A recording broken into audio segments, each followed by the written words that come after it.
Begitu sampai di Madinah, mereka pun menemui Nabi Shallallahu Alaihi Wasallam dan mereka bertanya,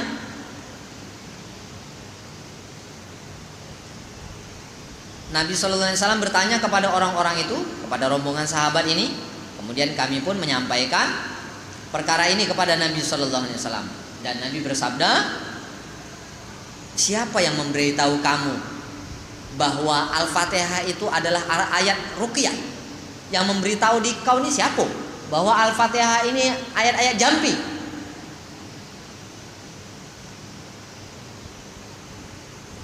Katanya tidak ada ya Rasulullah.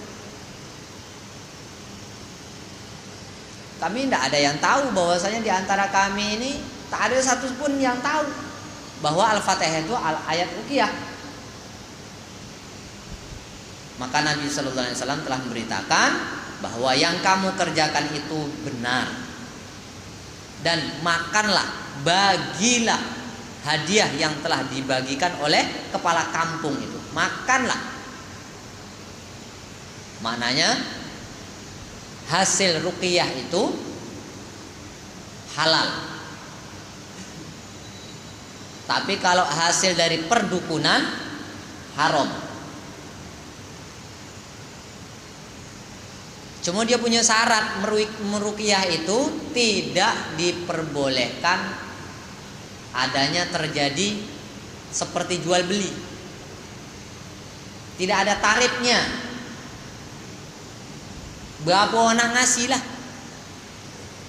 Kalau umpamanya ada orang meruqyah, setelah diruqyah ataupun sebelum meruqyah, minta mahar sekian. Nah, yang ini tak boleh. Jadi boleh dimakan hasil ruqyah itu apabila tidak ada kesepakatan. Kalau sembuh sekian, tidak ada. Seperti mana yang dikerjakan oleh sahabat ini. Baca aja dia Fatihah. Selesai baca Fatihah, sembuh pula kepala kampung. Langsung dikasih 30 ekor kambing. Tak ada dulu pertamanya, tak ada. Kesepakatan awal itu tak ada. Kalau sembuh sekian kambing, tak ada. Jadi boleh dimakan manakala tidak ada kesepakatan pada awalnya. Ya sesuai dengan keikhlasan, sesuai dengan kemampuan. Makanya agak berat juga nak jadi tukang ruqyah. Kalau nak cari hidup dengan sebab meruqyah orang, ajab. Ya kalau orang tuh ngasih, sementara awak nak minta tak boleh. Jadi bisa juga dikatakan bahwasanya meruqyah ini bukan mata pencaharian yang baik. Maksudnya yang baik itu yang bisa diandalkan lah. Kalau untuk sampingan boleh lah kan. Sekedar bantu orang, dah sembuh. Bersalam dapat amplop pula, ya alhamdulillah. Kalau tak dapat amplop ya alhamdulillah. Sama aja, tidak ada masalah karena dia mendapatkan pahala dari bacaan-bacaan ayat Al-Qur'annya ini. Nabi Sallallahu Alaihi Wasallam memerintahkan agar kambing itu dibagi-bagikan. Termasuk Abu Sa'id Al-Khudri ketika itu juga mendapatkan bagian dari kambing.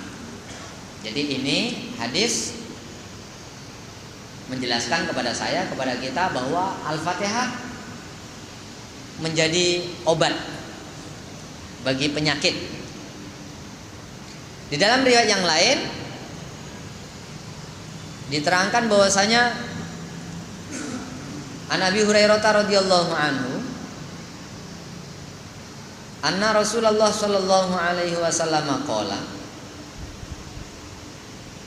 atuhibbu an u'allimaka suratan lam yanzil fit Taurah wala fil Injil wala fil Zabur wala fil Furqan mithluha qala na'am ya Rasulullah qala Rasulullah sallallahu alaihi wasallam kaifa taqra'u fis shalah qala faqra'a ummal Qur'an faqala Rasulullah walladzi nafsi biyadihi ma unzilat fit Taurati wala fil Injili wala fiz Zaburi wala fil Furqan mithluha wa innaha sab'un minal masani wal Qur'anul azim alladzi u'titu.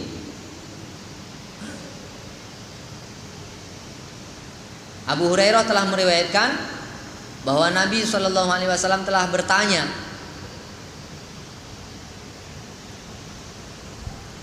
Mau ndak aku ajarkan kepadamu satu surat yang tidak diturunkan di dalam Taurat, Injil, Zabur, ataupun di dalam Al-Quran? Mau ndak aku tunjukkan kepada kalian satu surat yang surat itu tidak ada di dalam Taurat, di dalam Injil, di dalam Zabur, dan tidak pula di dalam Al-Quran yang sepertinya. Surat yang sepertinya itu tidak ada. Hanya satu-satunya itu saja. Maksudnya di dalam Al-Quran itu suratnya cuma satu itu saja. Kata Nabi SAW,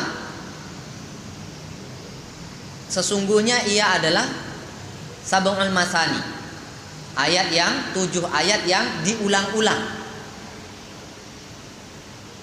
Dan dia juga disebut oleh Nabi Al-Quranul Azim, yaitu ayat yang Al-Quran yang agung, yang telah Allah Subhanahu wa taala berikan kepada aku.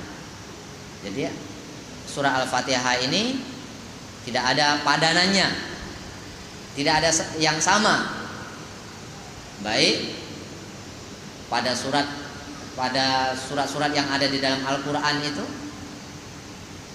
kemudian di dalam Taurat, Injil, dan Zabur. Jadi ini memang ayat luar biasa. Di dalam riwayat yang lain disebutkan qala Rasulullah fi Fatihatil Kitab syifaun min kulli da'in. Surat Al-Fatihah itu adalah penawar dari segala penyakit,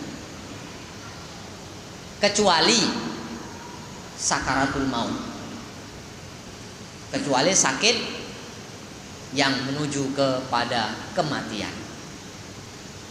Jadi Al-Fatihah itu obat bagi segala penyakit.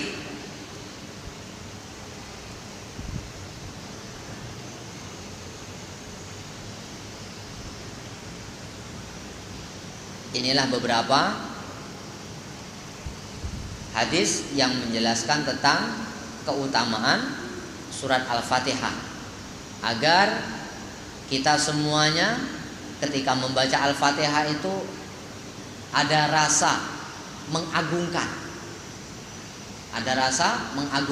dengan menghadirkan keutamaan-keutamaan yang ada di dalam Al-Quran, terutama di dalam surat Al-Fatihah. Kemudian kita lanjutkan lagi.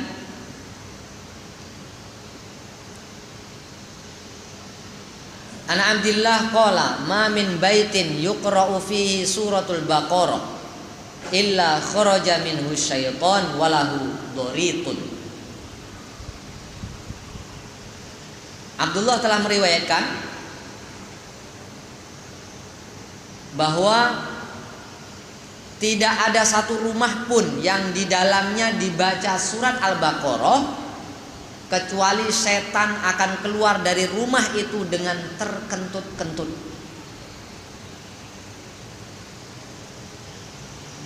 Di surah Al-Baqarah itu dibaca dekat rumah gitu, dia tak bertumpuk rumah gitu setannya.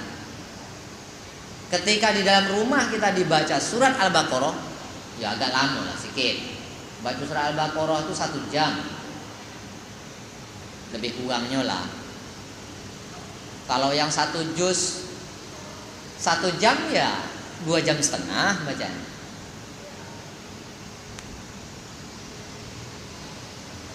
Rumah yang di dalamnya dibacakan surat Al-Baqarah, maka setan akan keluar dari rumah itu sambil terkentut-kentut. Di dalam riwayat yang lain, suratul Baqarah ta'limuha barokah wa tarkuha hasrah wa la yastati'u hal batalah wa hiya fustatul Quran. Mengajarkan surat Al-Baqarah adalah keberkahan. Mengajarkan surat Al-Baqarah adalah keberkahan. Dan meninggalkan surat Al-Baqarah adalah kerugian.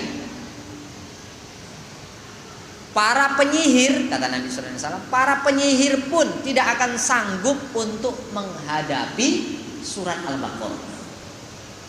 Jadi kalau ada tukang sihir, entah baca surah Al-Baqarah, tak telawan dia. Para penyihir pun dia tidak akan sanggup untuk menghadapi surat Al-Baqarah. Dan kata Nabi SAW, Al-Baqarah adalah penyempurna Al-Quran. Al-Baqarah adalah penyempurna Al-Quran. Jadi jangan ditinggalkan. Rugi ya Wak. Biolah susah-susah sikit belajar Al-Baqarah. Walaupun terbata-bata sekejap. Paling kalau kita rutin membaca surah Al-Baqarah setiap minggu sekali aja lah. Dalam setahun itu insya Allah dah lancar dah. Dah tak berat lagi dah membacanya. Jadi belajar jangan sampai ditinggalkan, karena rugi kalau kita tinggalkan membaca surah Al-Baqarah. Meninggalkan surah Al-Baqarah adalah kerugian. Namun mengajarkan Al-Baqarah adalah keberkahan. Di dalam riwayat yang lain